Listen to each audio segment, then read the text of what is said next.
So today I'm going to show you some things that I have that I really like. Okay, so my first thing is The Stonewall Reader. This is my favorite book in the entire world.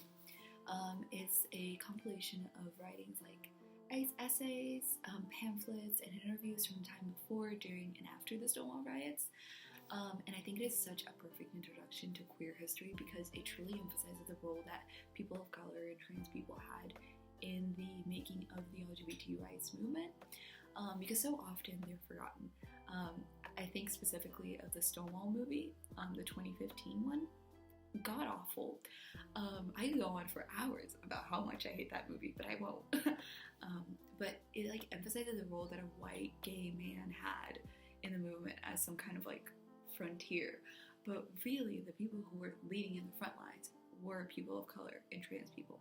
There's one passage in here from Mark Siegel's And Then I Danced, where he talks about like when it came time to like fight the police and like push back, it was mostly trans people and like street kids, like people of color, who were actually fighting because they had nothing to lose, while white gay men basically fled because they had their status and their wealth to lose, their respectability in the community to lose. So when it came down to doing like the nitty gritty, like the actual fighting, they were gone. What he called the gay men who wore the polo shirts with the alligators, like the wealthy men, they were gone. And there is one interview in here with Sylvia Rivera where she talks about the STAR Project, which was the Street Transvestite Action Revolutionaries. And that was basically a trans youth shelter, the first of its kind actually. And whenever her and Marsha P. Johnson asked for help from the like community with like funding, there was nothing. It was radio silent because a lot of the white gay men didn't want like trans people to be seen as the face of the community, and they were embarrassed to them. But it makes no sense because they were the ones who were actually fighting. And I think a lot of what's in here is still applicable today, unfortunately, because it is so often that trans people are forgotten in the mainstream movement. And it is so often that we put like white gay men on a pedestal and we act as if they have to be the face of our community because they're respectable. And whenever, we get confronted by straight people, we want to have someone who they see as like worthy to point towards and be like, no, this is the face of our community. And yeah, we so often forget trans people of color. And I think this book does a really fantastic job of highlighting the way in which they were the ones who were the actual pioneers. They was the ones who were fighting for us. So yeah. Okay, and then next up, this is kind of weird, but I have my Hello Kitty Converse shoes. I promise there's like a reason to this. I absolutely love them. I got them 5 years ago, but that whole time they were just sitting in my closet because I did not want to perform femininity.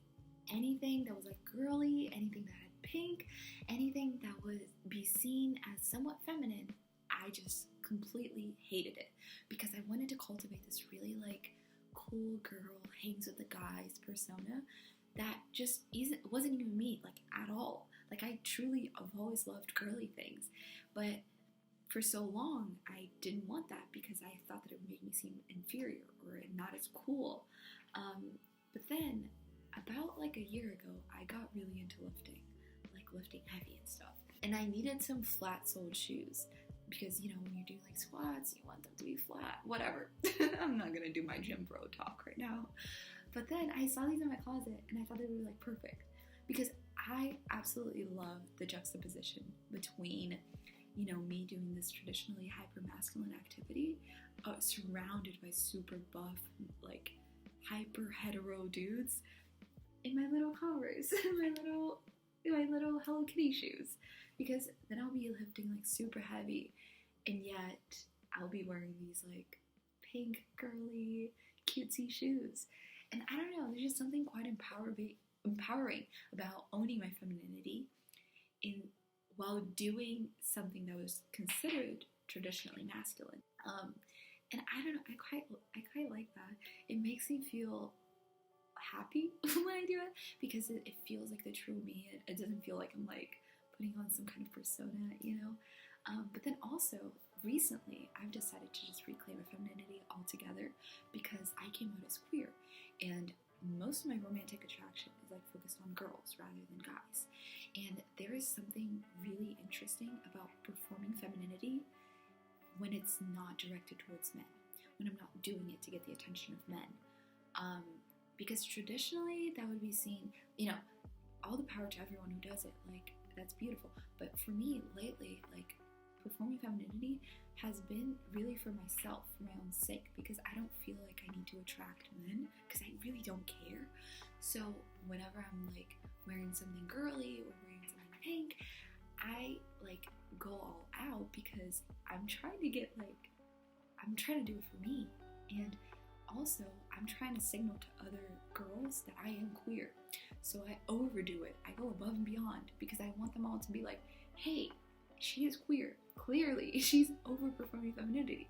And I don't know, I just feel like that's kind of a really fun signal to have to other queer people, to be like, hey, I too am queer. So yeah, these are really important to me because they like represented this like first step in reclaiming my femininity, which for so long I strayed away from because I wanted to be cool and quirky. But yeah, so that's it for me. Thank you so much for watching. Have a great day. Bye.